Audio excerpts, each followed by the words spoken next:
Okay, sige. Okay, okay. Manini siya. Okay, okay. Okay. Kinsa may lechon ron? Kinsa?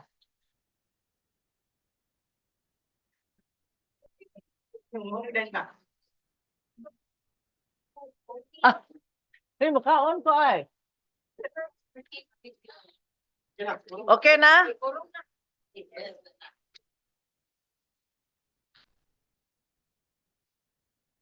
Okay.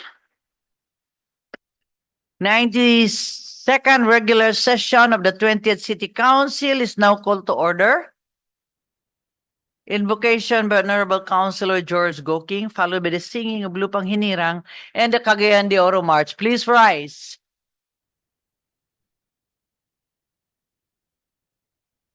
Hello. May hapon tanan. Let us all make the sign of the cross in the name of Father, Son, the Holy Spirit. Amen. God, our loving and merciful Father, bless us this afternoon as we gather today as part of our responsibilities to the people that we serve. Forgive us all our doings that are against your will. We will give you the honor for giving us the gift of life and the opportunity to worship and praise your name in the City Council session. We humbly ask for your guidance and blessing to come up with good plans and ideas to serve you and our constituents with the joy and humility. Cover around us your loving and merciful presence. Your guidance is our light and hope, and your mercy is our strength. Please continue to dwell in our hearts to be a better public servant.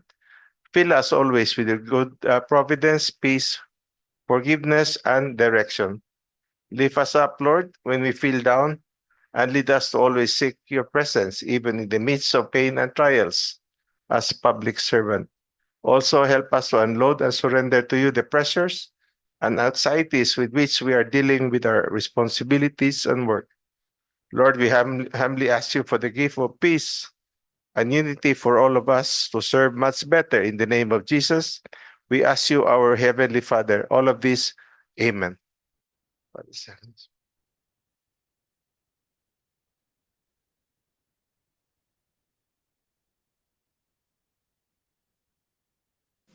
Mga kababayan, ang pambansang awit ng Pilipinas. Kayang magiliw, helas ng sinangalan, alam ng puso, sa dikit mo'y buhay.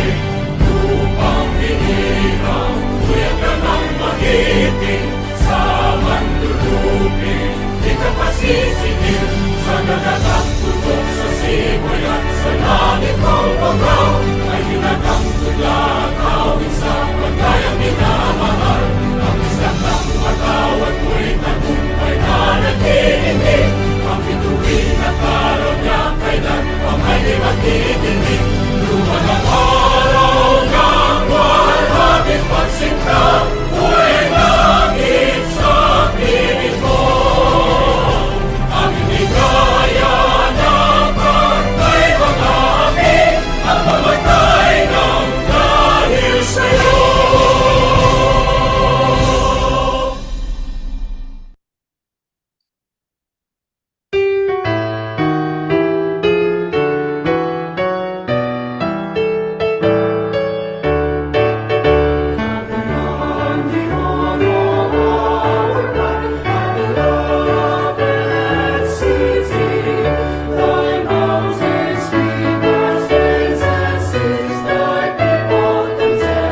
Please be seated.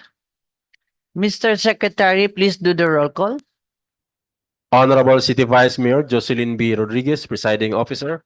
For the First District Councilors, Honorable Agapito Heriberto G. Swan, Honorable Roger G. Abaday, Honorable J.R. Pascual, Honorable Amy Rose P. Moreno, Honorable Romeo B. Calizo, Honorable George S. Goking, Honorable Jose Pepe S. Abud Jr., Honorable Malvern A. Esparcia.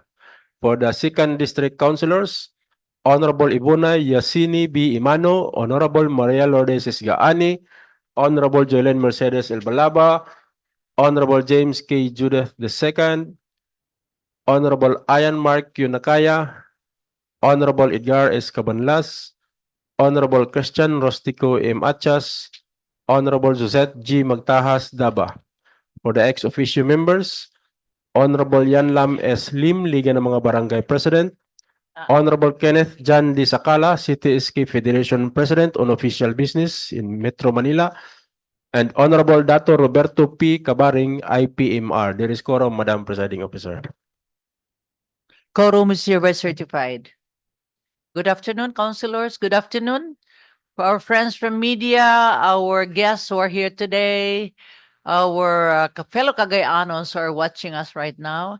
And thank you very much. We are complete in the singing of the Lupang Hinirang. Thank you very much. Birthday?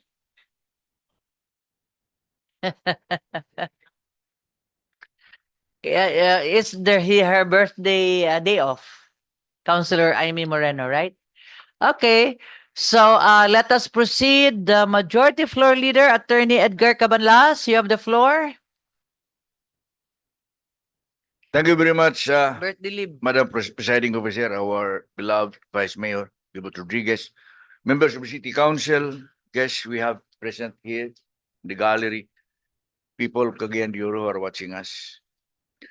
Madam Chair, may I move to dispense the reading of the minutes of the previous regular session of this council on August 12, 2024, and consider the furnishing copies thereof as reading itself.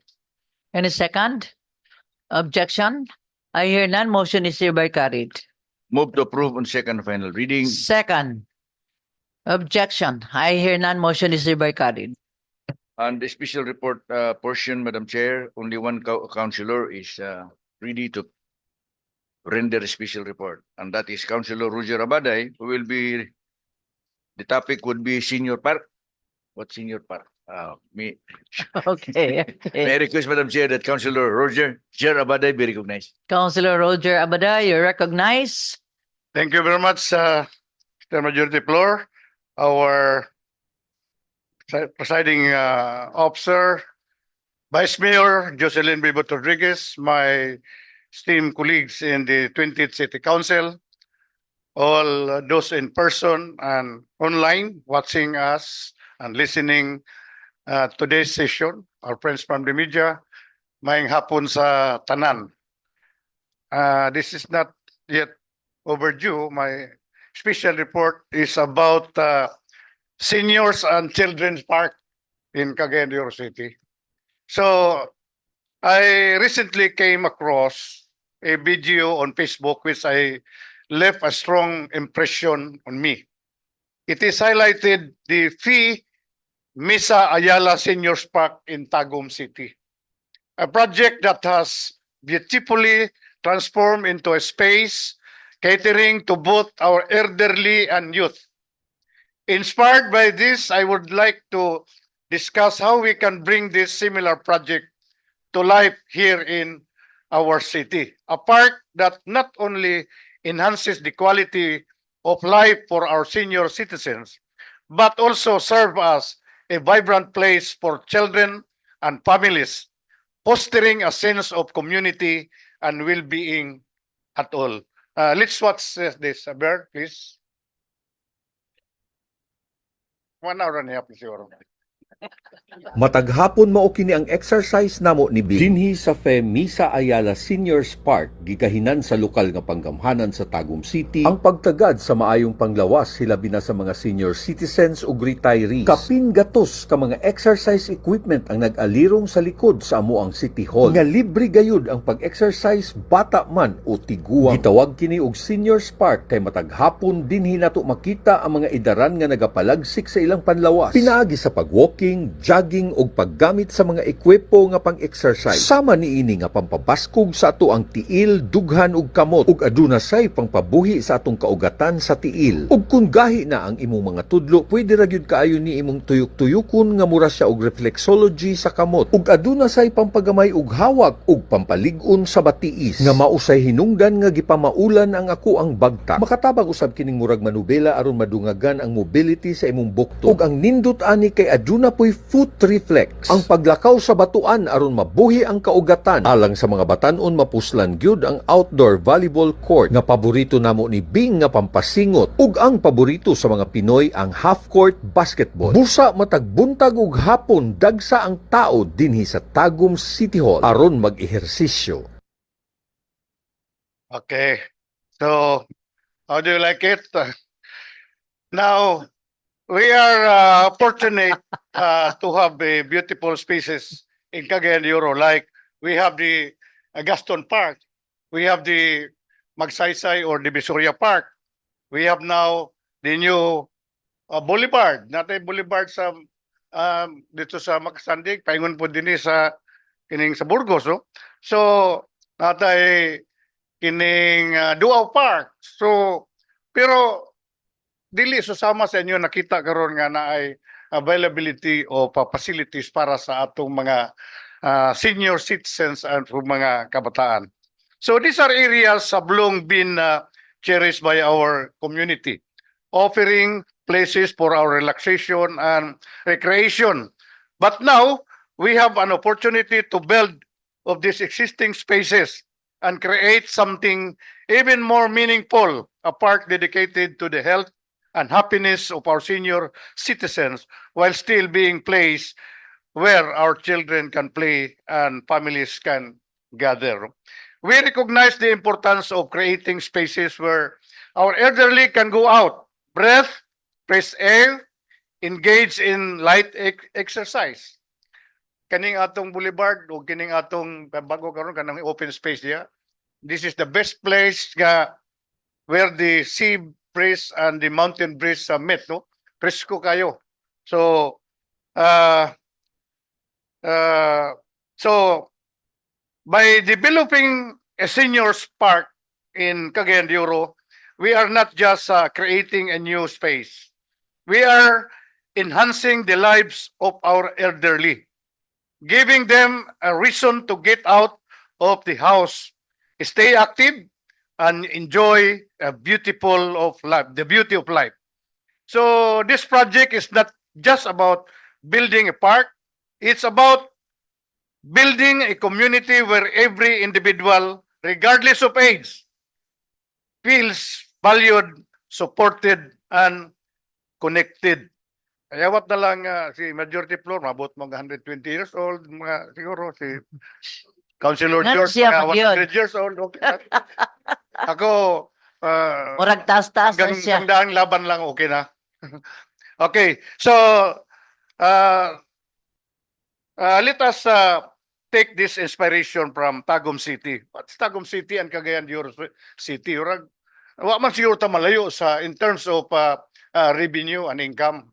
Nga mahimo man sa Tagum City and other places, dili sa can we not do it also in Cagayan de Oro City? So let us take this inspiration from Tagum City and create a park that truly reflects the hearts of and soul of Cagayan de Oro. Together we can make this vision a reality and ensure that our beloved city continues to be a place where everyone can thrive. So thank you, and I look forward to your continued support as we work together to bring this project to life for the benefit of our residents. So envisioning this project for our city, we response to include, katong nakita ninyo, ganiya, outdoor fitness equipment, then resting areas, comfortable benches and shaded spaces where our elderly can rest, read, and converse with friends. Children's playground, a safe and engaging space with play equipments for children, allowing for joyful interactions between grandparents and their children. The meditation and yoga area, a peaceful corner for those who wish to meditate or practice yoga, supporting both mental and spiritual health. A community activity area, an area designed for community gatherings, workshops, and events that strengthen the bond between the senior citizens and the broader community. As the Vice Chairman of Senior Citizen Committee, I am referring this to the Committee on Senior Citizens. I think it is also with Public Works and Engineering Committee, the Planning Committee, the Planning and Health or Women and Children Committee for this purpose, Madam Chair. Thank you very much. Okay, thank you very much, Councilor Roger Abaday. That was a very good report. Yes, Councilor Ayan Mark Nakaya, you have the floor. Then Councilor Bernice Parsha.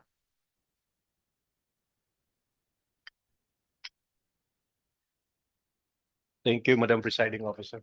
May I greet Mr. Julius Mugo, who is celebrating his birthday today. Wow. The person That's- who is allowed to enter and Happy birthday. have us sign the roll.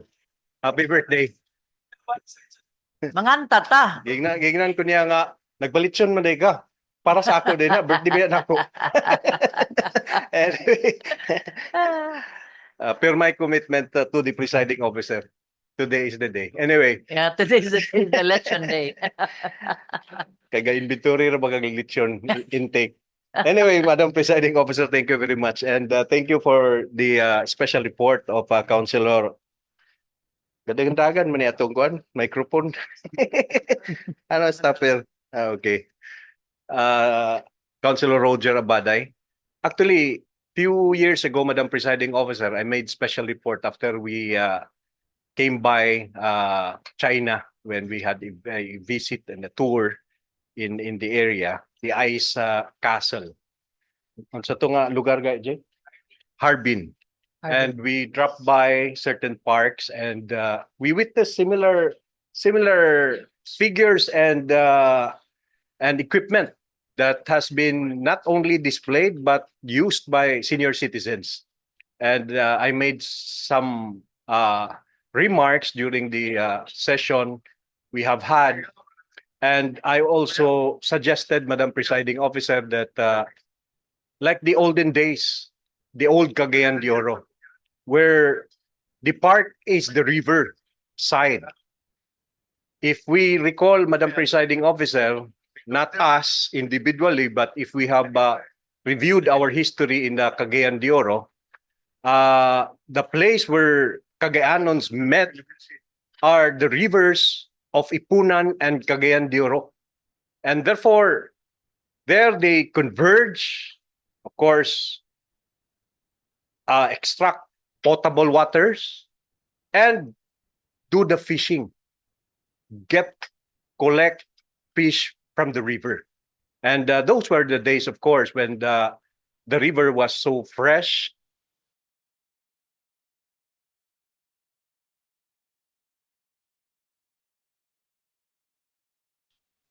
Where people can celebrate and fish and do the fishing. And perhaps kay senior citizen kung giistoryahan, siguro is madumduman na ang ilang katong panahon nga gagmay pa sila. Why not revisit our history and bridge the gap that has long been gone and perhaps put up a facility that would also enliven the life of these senior citizens, Madam Presiding Officer. And not only the parks that we should have, because I believe some barangay councils have established their respective parks and created their own amusement areas with certain equipments. And with the introduction of the report of Councilor Roger Abaday, perhaps the barangay councils can also pick up some stories to be installed in the respective areas. And perhaps all these things will have a joyous ending for each and every individual in the communities of the city of Cagayan de Oro. So I fully support the proposal. And those named committees, I think kita na to tanan siguro. Gusto gid ni Councilor Roger nga mahimong posible. No, pwede na to usahon committee of the whole. Siya ang mag-chair. Pwede. Thank you, thank you. Thank you very much, Councilor Ian Mark Dacayes. Councilor Bernice Parsa, you have the floor. Thank you, Madam Presiding Officer. May hapon, kanatong tanan may hapon. Just a very quick rejoinder, Madam Presiding Officer. Anything that supports healthy living, ako mismo mo suporta po na, Madam Presiding Officer. Kay dili sa ingon nga di pa mapunong ko senior citizen, but I am a diabetic person and most of the Filipinos wa kabalo nga diabetic sila and simple ra kayo ang advice sa mga doktor. It's either walking or exercise lang yun. Madam Presiding Officer, the last time nag-special report ko about sa Project Lunhaw nga coming ni Mayor Rolando Clarix Uy nga nadito sa kanang diha dapit sa atong bag-o nga tulay. Maybe we could invite ang grupo, ang technical working group sa Project Lunhaw because as far as I can remember, the last time na we had a meeting, I already also, proposed to them na why not magdugang pataog katong mga atong pang-exercise. Ang ako lang gusto, Madam Presiding Officer, baka we might invite them also. The reporter will invite also the group para mintras wala pa for implementation pa, they might consider nga ibutang po dia sa atong Project Lunhaw. Daghang salamat, Madam Presiding Officer. Okay, thank you very much, Councilor Bernice Parsa, Councilor Attorney James Judith, and Majority Floor Leader, Attorney Edgar Cabanlas.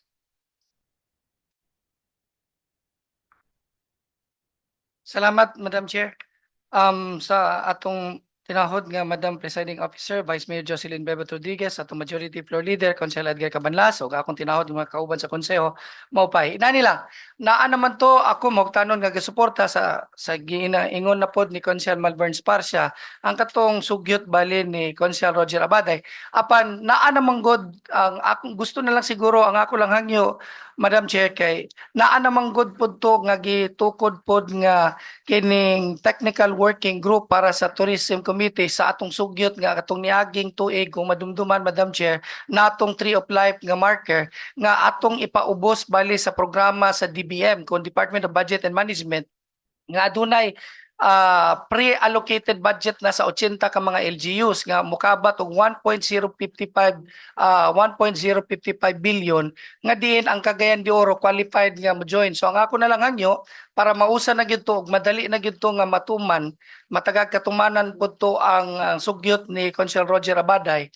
Iusa na lang og sa katong giingon pod ni Councilor Malvern Sparcia nga Project Lunhaw. Kay para dili na siya ingon nga magsalawag ka nga naay para sa katong Tree of Life nga marker dia sa River Boulevard og naapod tong sa Project Lunhaw ni Councilor Malvern Sparcia og naapod ang sugyot ni Councilor Roger Abaday. Ang akong hangyo na lang nga iusa na lang pud to, join forces na lang ang katong tulo ka managlahi nga mga technical working groups para maka-avail ta sa gitawag nato nga DBM nga green nga program nga ang gikinahanglan mao ni ang mga mosunod: conceptual design o ang vicinity map, as-built plan o site development plan nga diin kita sa technical working group sa Tree of Life marker aduna na kompleto na tag requirements, Madam Chair. Ang ako na lang ay incorporate na lang ang katong sugyot ni Councilor Roger Abaday. Daghang salamat ug asdang Cagayan de Oro. Thank you very much, Councilor Attorney James Judith. Yes, Majority Floor Leader, Attorney Edgar Cabanlas, you have the floor. Thank you very much, Madam Chair. Petsada kayo nga report ni Councilor Abaday. Mr. Chairman, Madam Presiding Officer, I've been in Tagum almost every month 2 years ago because of few cases that I handled there. And I have seen the City Hall of Tagum. One of the biggest city hall in the world, I think. Yeah. The land area is very big. That is why they can afford this kind of facilities for the people there. If you'll be in front of the City Hall, they have this very big space. And sa Tagum gini, sa Tagum City. In fact, they have also a government center for the provincial government of Davao del Norte. Tako gapon kayo mga 30 hektaryas. Natanan dito ang mga opisina, mga RTC, mga tanan opisina national and local. So muna nga maka-afford gyud sila sa mga kaning ilang mga amenities nga ihatag sa mga tao kay perting dako gyud sa ilang lugar. I was there. I have seen. Ako lang, Madam Chair, is ako lang, in addition to that proposal of Councilor Abaday, we have a very good Marcos Sports Center, Tipilay Sports Center. But sad to say that the one maintaining that is the provincial government. Yeah. But the truth is that one half of that area is owned by the city government. And there is a triumvirate that operates this Pilay Sports Center, the DepEd, the city government, and the provincial government. And the agreement, in the sports agreement, was that everywhere there is a change of management. Kung karon tuiga na ang magdala ang syudad, sunod tuig magdala ang probinsya. Sunod tuig ang DepEd. Then balik na po sa probinsya. Balik na po sa syudad. Balik na po. Kaya there are 3 owners. Kung ang eastern side of the grandstand is owned by the provincial government, which is part of the Misamis Oriental Comprehensive High School. One of that, to the east side, is the city government, which is part of the City Central School. So, og ang front, mao na din kana ang DepEd. So, alagi na, kung ato ka ng matiman ta, tabangan ta ang probinsya, we will not get it from the province. I think we can agree with them. Tabang kita maintain yan and allow people to use it. Naibutangan na to sa mga katong nakato. Wa mo ko tayo makita nga lugar nito. Kung ngayon ka na dyan, gamay rin na. Kung ka na sa dyan ka ng Boulevard, dalan mo na. Lagi subos, pero di masin mo na magamit kung pananit na ibaha.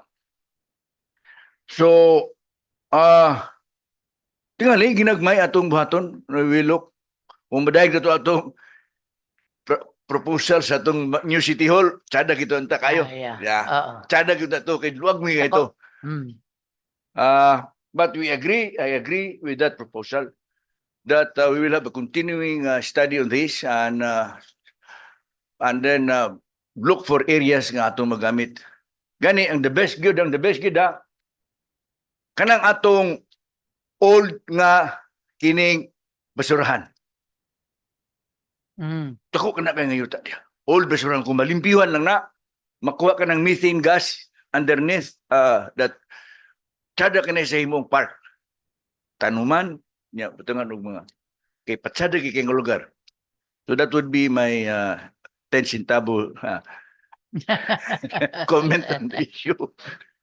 Okay. Thank you very much, Majority Floor Leader, Attorney Edgar Cabanlas. So we refer to the committee as a whole? Yeah, committee as a whole. So let us proceed, Majority Floor Leader, Attorney Edgar Cabanlas. Thank you very much, Madam Chair. There are no other members of the City Council intending to render a special report. So we proceed to our business today. Item 1. Proposal Solution number 2024-811, returning to the Barangay Council of Barangay Taglimao, this city, its ordinance number 1, series of 2024, covering its annual budget for CY 2024, with an estimated income of 4,210,007 pesos, with information that the ordinance is operative in its entirety. May I request Councilor Yan Lamlim be recognized, Madam Chair. Councilor Yan Lamlim, you're recognized. Madam Chair, may hapon sa tanan. Everything is in order. I move for the approval. Purpose resolution number 2024-811. And a second? Objection? I hear none. Motion is hereby carried. Move to approve on second final reading. Second, objection. I hear none. Motion is hereby carried. Item 2, 3, 4, 5, and 6. Clerk. For omnibus approval, items 2 to 6. Item 2 is proposed resolution number 2024-812, returning to the Sangguniang Kabataan na Barangay Tignapuluan, this city. It's resolution number 7, series of 2024, covering its annual budget for calendar year 2024 with an estimated income of 832,256.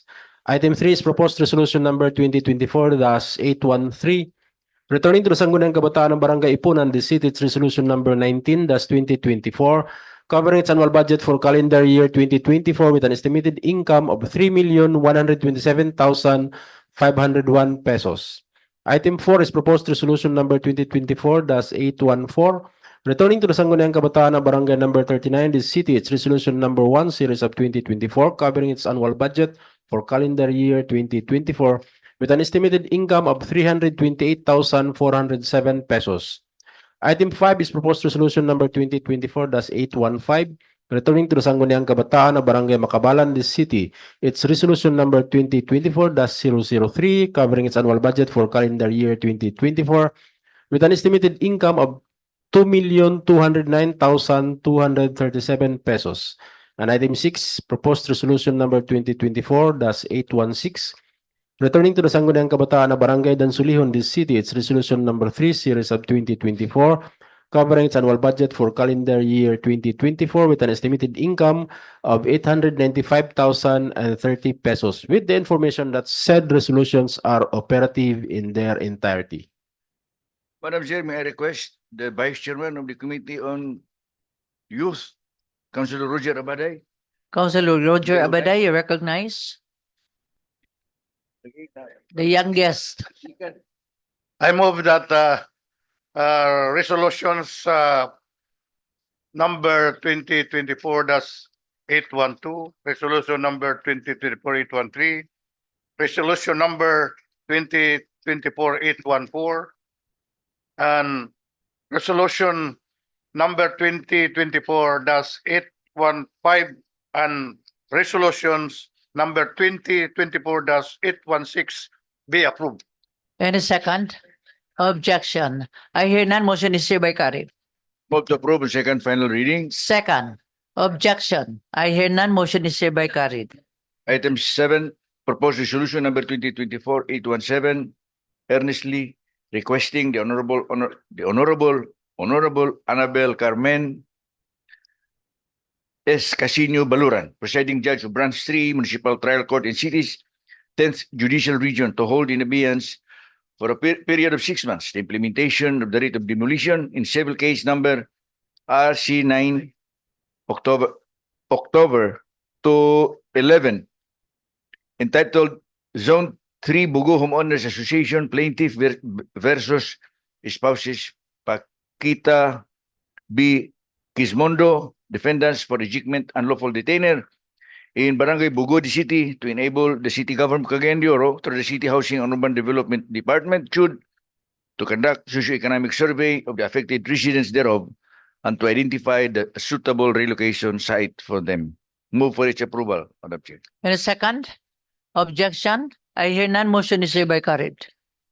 Move to approve on second final reading. Second, objection. I hear none. Motion is hereby carried.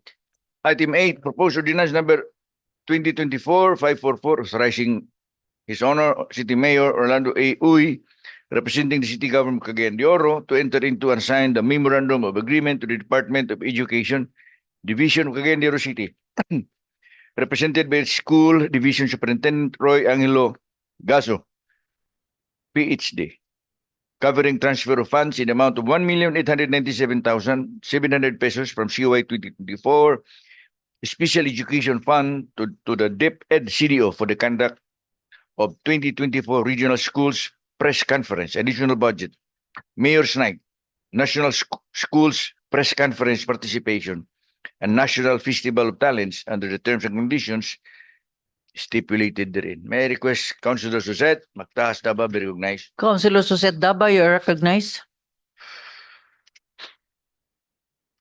Wala. Oh, ano naman to? Wala day.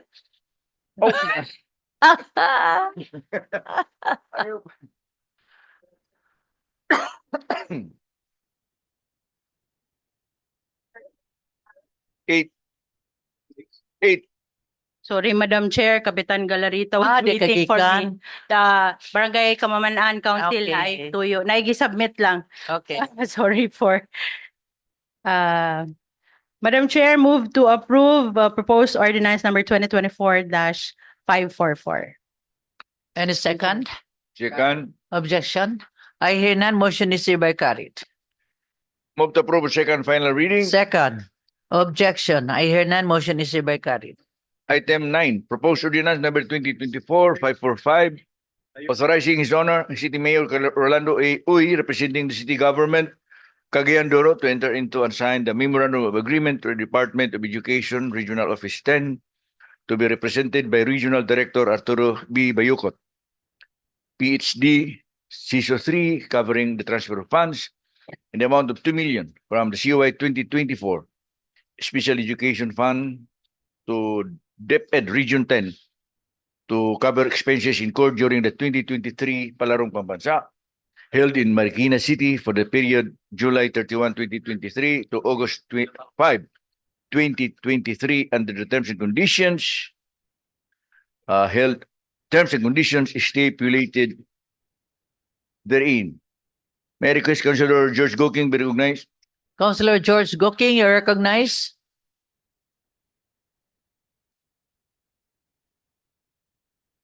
May hapon, Madam Vice Mayor. I move for the approval of the proposed ordinance number 2024-545. Any second? Objection? I hear none. Motion is hereby carried. Move to approve on second final reading. Second. Objection? I hear none. Motion is hereby carried. Item 10, proposed ordinance number 2023-283, establishing the Paling QR PH Plus program of Cagayan de Oro City and urging for the purpose public market vendors, sari-sari store owners, tricycle operators, and driver associations and other local merchants to adopt QRPH digital payment and for other purposes.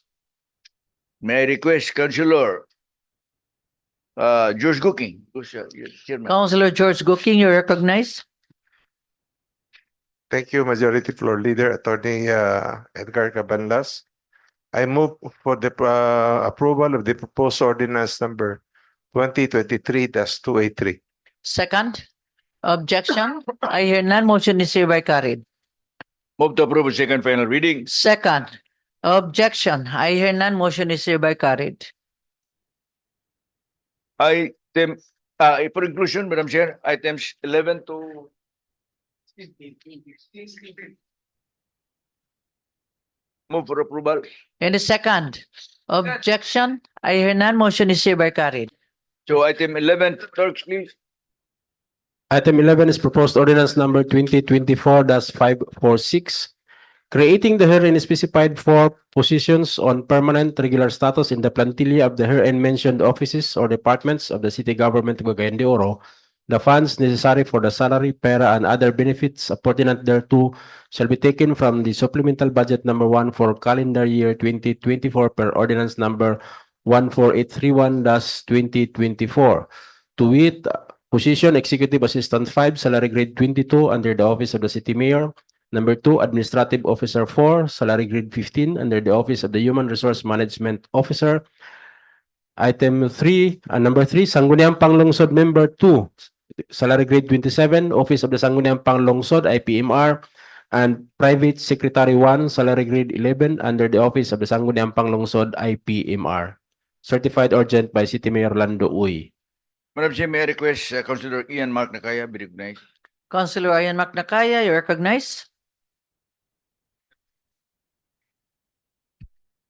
Move for its approval, Madam Presiding Officer. Second. Objection? I hear none. Motion is hereby carried. Move to approve on second final reading. Second. Objection? I hear none. Motion is hereby carried. Item 12, proposed ordinance number 2024-547, prohibiting acts of online sexual abuse and Exploitation of Children, POSAIC, and Anti-Child Sexual Abuse or Exploitation Material. Kisayim. In Cagayan de Oro City with corresponding penalties, thereafter providing a supportive environment for the survivors and providing funds thereof. May I request Councilor Joylene Mercedes Girly Balaba. Very good night. Councilor Joylene Mercedes Balaba, you're recognized. Yes, good afternoon, Madam Chair. This ordinance is just a short Yeah. statement, Madam Chair. This ordinance will finally arm our frontliners in their fight against online sexual abuse and exploitation on children. And we will be able to provide support to all our the social workers and the health workers and even our law enforcement agencies. As everything is in order with all the pertinent recommendations of amendments, revisions, and suggestions as recommended by the City Legal Office and CSWD, I move for the approval of proposed ordinance number 2024-547. Any second? Yes? Query. Okay. Councilor Evie Imano, you have the floor. Good afternoon, Madam Chair, to everyone in this plenary. Maayong hapon sa tanan. Madam Chair, kasabot ko nga maayo ni siyang ordinance. Actually, it is needed, it is necessary. All in all, I am in full support. Na lang ko'y question, Madam Chair. As per the title man good, ko lang question is, it is, sorry ha. It is an ordinance prohibiting certain acts against online exploitation, child exploitation, and as such. Madam Chair, na naman siya sa national nga balaod nga illegal siya. So wouldn't it be redundant nga ato siyang i-prohibit local if national, illegal naman good siya daan? But again, I understand the point and the purpose of this ordinance. Ako lang, di ba murag, malbalik-balik na siya. Okay. And the number 2, naa na may national coordination center sa online sexual abuse and child exploitation, as well as sa child sexual abuse and exploitation material. Nana siya national center, which was made by DOJ, and under siya kan Executive Director Attorney Margarita Magsaysay. And they work directly with the national government or the office of the president, because it is a worldwide problem actually. And Philippines is one of them. No, isa ang Pilipinas sa pinaka-taas when it comes to child exploitation and the matter.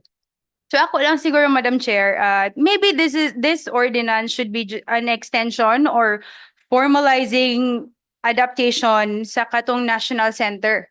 Okay, na naman good siya, existing naman siya. This year lang gani siya nahimo.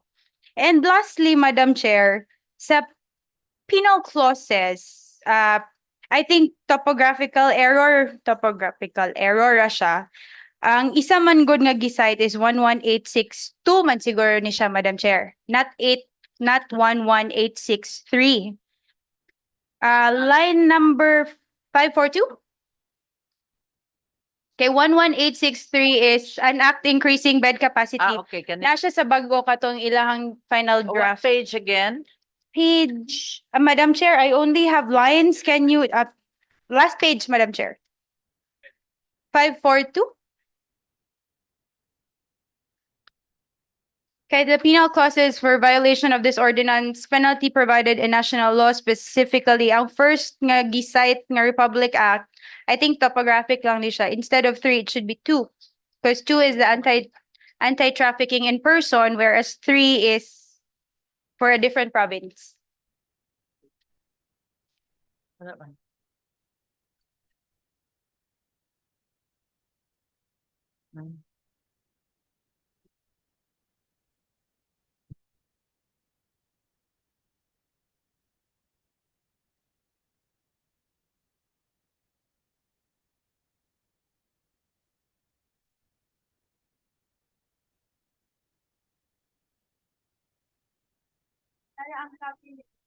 Madam Chair.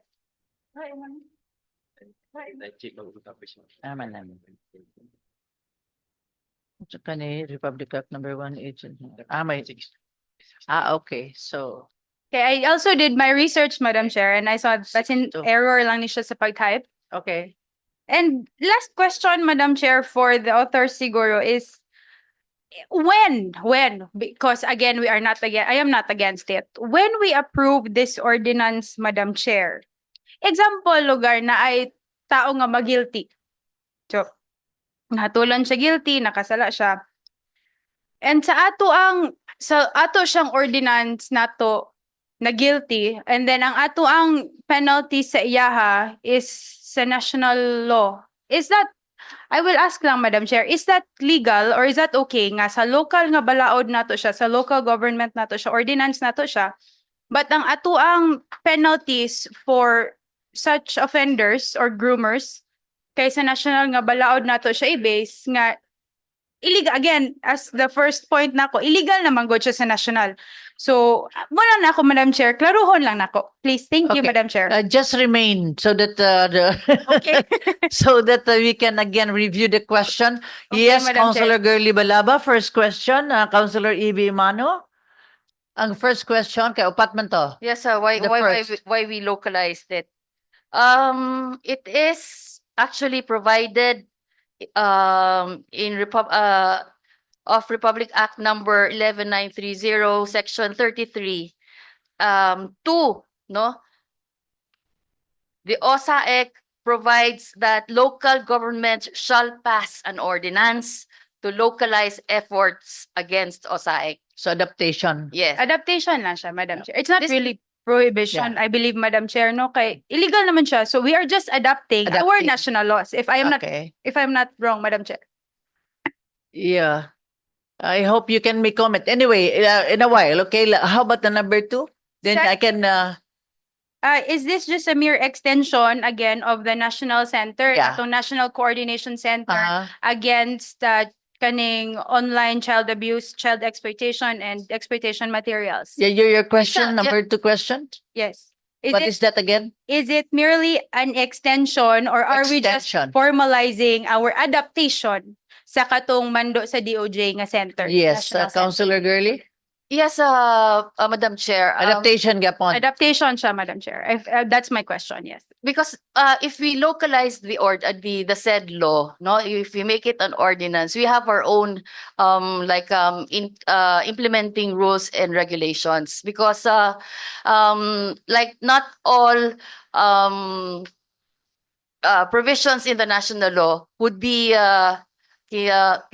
provided by the national agencies, like the VDKITs, that we need the VDKITs, we need the interrogation room for the children.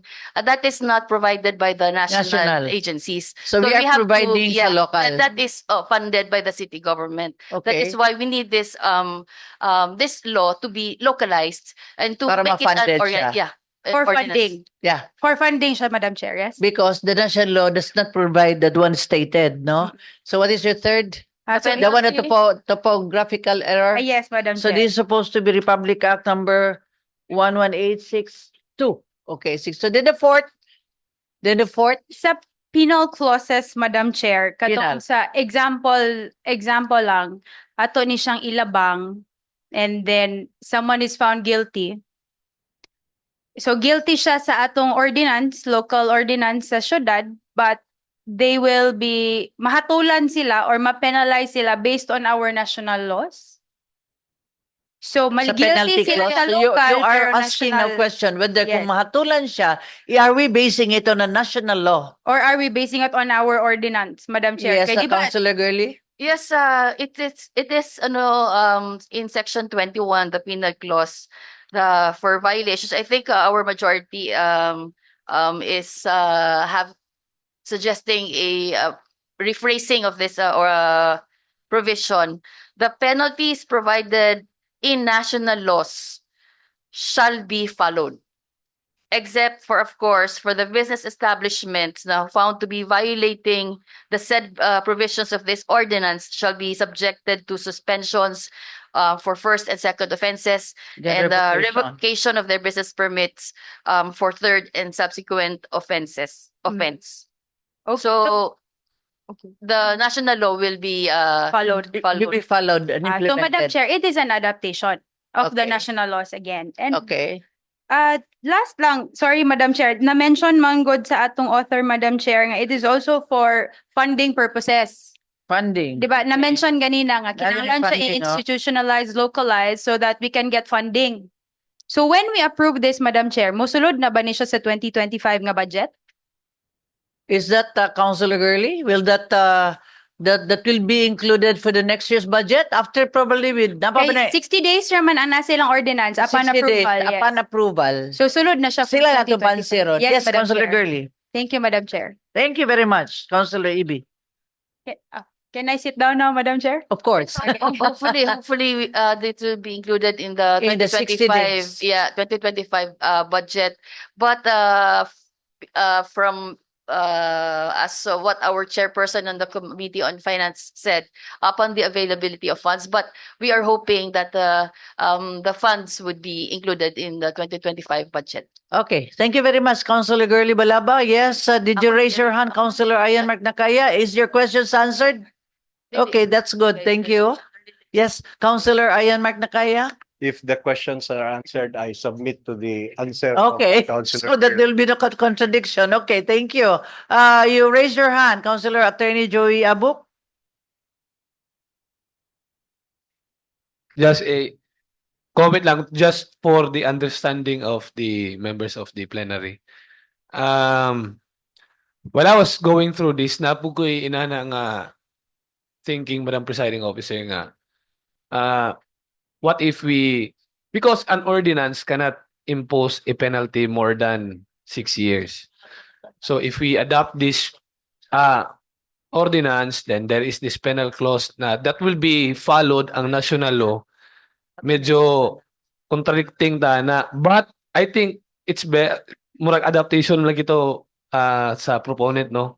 Kaya the person who would be violating the said will be committing the said act will be charged based on the national law, right? So ang penalty nga mo apply mangguniaan na din is based sa national law. But additionally, which is good, ang localization ani nga penalty is katong sa business permit. Yes. Kato lang siya ang kwan, pero ang charging lang pud ani niya sa tao nga naka-violate is based on national law but not based on the local ordinance. That's all, Madam Presiding Officer. Okay, thank you very much, Councilor Attorney Joey. So what is what is the pleasure of the House? Councilor Majority Floor Leader Attorney Edgar Cabanlas. Okay, Madam Chair, we discussed this ordinance beforehand, and there is the penal clause will be rephrased. Kining penal section 21. Violations of any prohibited acts under this ordinance shall be charged and penalized under the pertinent Republic Acts. That would be much clearer. Violations of any of the prohibited acts under this ordinance shall be charged and penalized under the pertinent Republic Act. Pertinent Republic Act. Okay.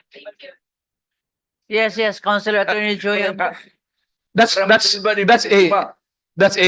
a good proposal, Madam Presiding Officer. Yes. And since that is the case, perhaps lang may I just suggest to the good proponents Okay. sa title lang an ordinance kay kumuta an ordinance prohibiting mura kita mong good ka originate.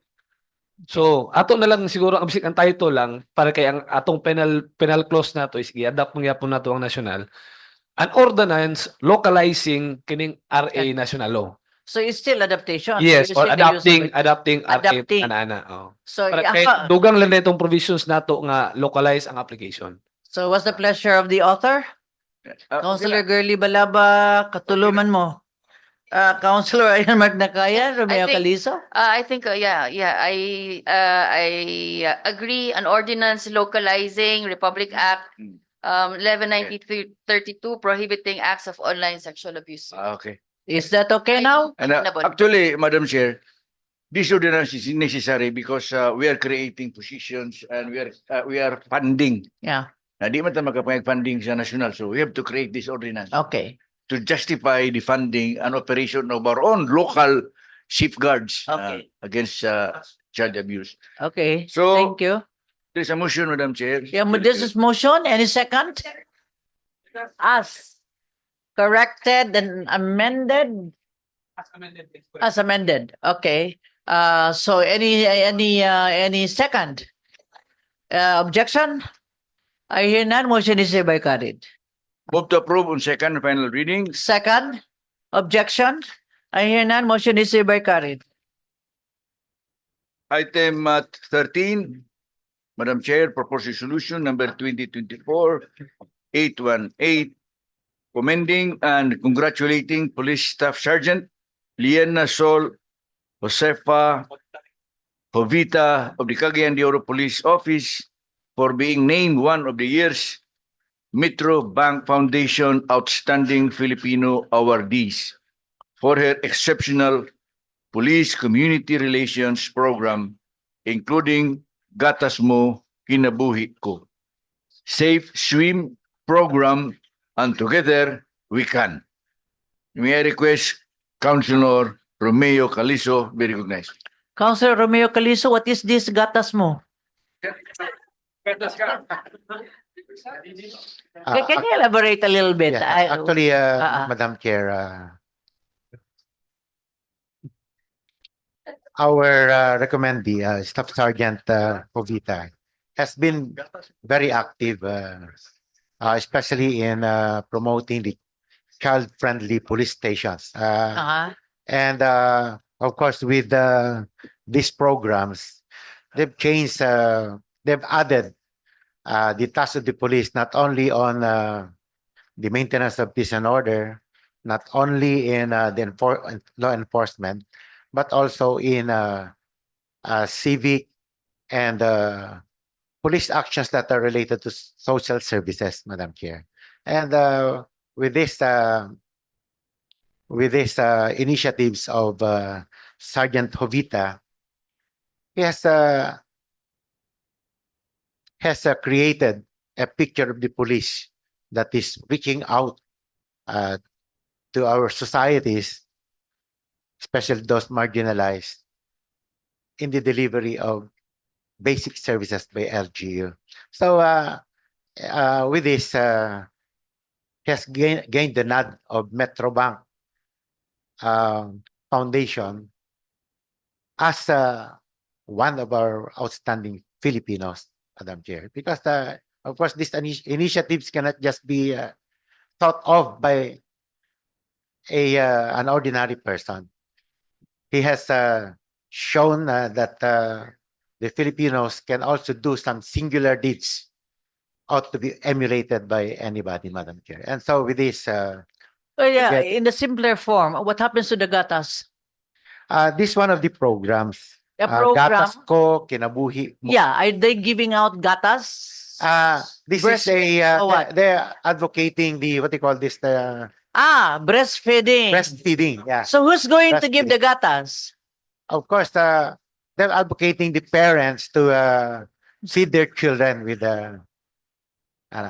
So is the police, okay, I just want to make it clear for the viewing public. So it is the police women yeah. who are lactating police women that they can provide milk And there to our marginalized lactating mother nga kulang og gatas. yeah, and they are encouraging mothers Yeah. to provide their children with their own Breast milk. breast Now I milk. get it.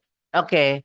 Yeah. And with that, they of course they're Yes. encouraging the women to go healthy Yes. so that they can breastfeed their children. Then the lactating police women, they provide milk, their own milk to another baby. Is that Yes, what it is? yes, they Okay, that they're is very doing good. that, Oh, this is a very noble act.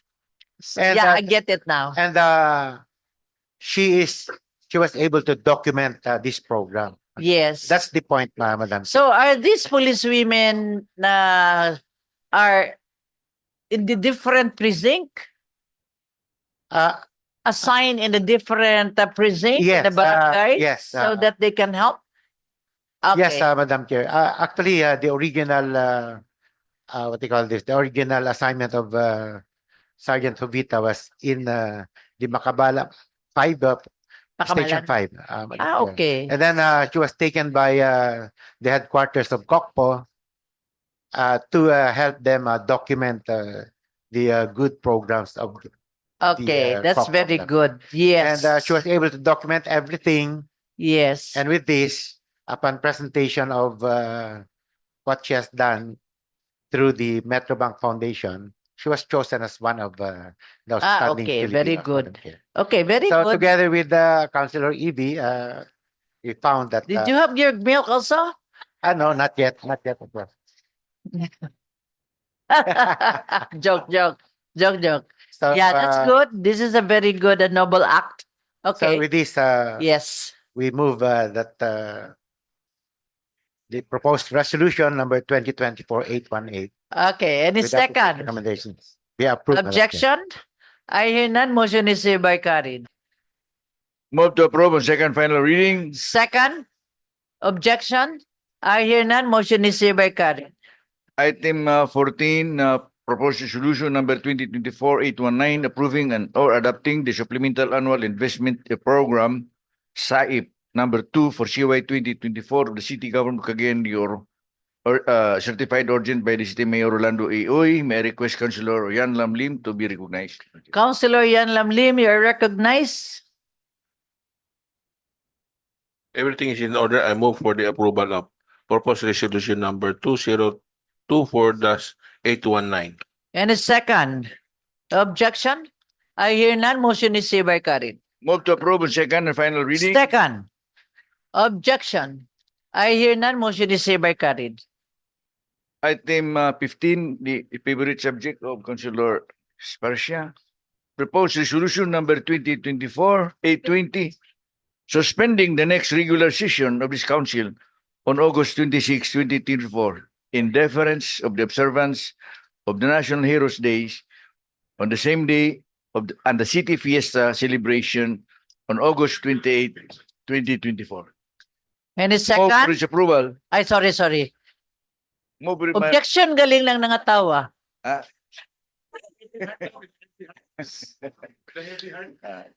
Murag dili sila uyon aning kuan. Kanang holiday sa Monday. Gusto gid nila mag-session, majority. Sila lang. Sila lang. Okay. Move Yes, for its this approval. motion for approval. Any second? Yes, Councilor Romeo Calizo, kani, object niya, sigurado ni. Really, Madam Chair, I support the motion with a heavy heart. Because supposed to be, that's my turn to provide the chon for the council. But since already got exempted because there's no session, then I strongly approve already. I don't support the approval of this. Anyway, any objection? Katong mag-object, be, pastas kamot. Ang tiil. Anyway, no objection, I hear none, motion is hereby carried. Move to approve on second final reading. Second, objection. I hear none, motion is hereby carried. Item 16, request of Councilor Lourdes Gani, proposed ordinance number 2024-548, authorizing the Honorable City Mayor Rolando A. Uy, representing the City Government of Cagayan de Oro, to enter into and sign the Memorandum of Agreement with the Department of Health Center for Health Development, Northern Mindanao Medical Center, and the Philippine Health Insurance Corporation, covering the collaboration of the parties for the creation, operation, and maintenance of a primary care provider network under the terms and conditions stipulated therein. May I request Councilor Maria Lourdes Gani be recognized, Madam. Councilor Lourdes Gani, you recognize. Thank you, Madam Chair. This memorandum of agreement is one of the requirements for the creation, operation, and maintenance of a primary care provider network for the full implementation of universal health care. So I move for the approval of proposed ordinance number 2024-548. In a second. Second, Objection. I hear none. Motion is hereby carried. move to approve on second final reading. Second. Objection. I hear none. Motion is hereby carried. There being no other matters to take up, Madam Chair, may I move for adjournment. Session adjourned. God bless us all. Ha? A happy fiesta! Accommodated session na ba? Viva! Senior!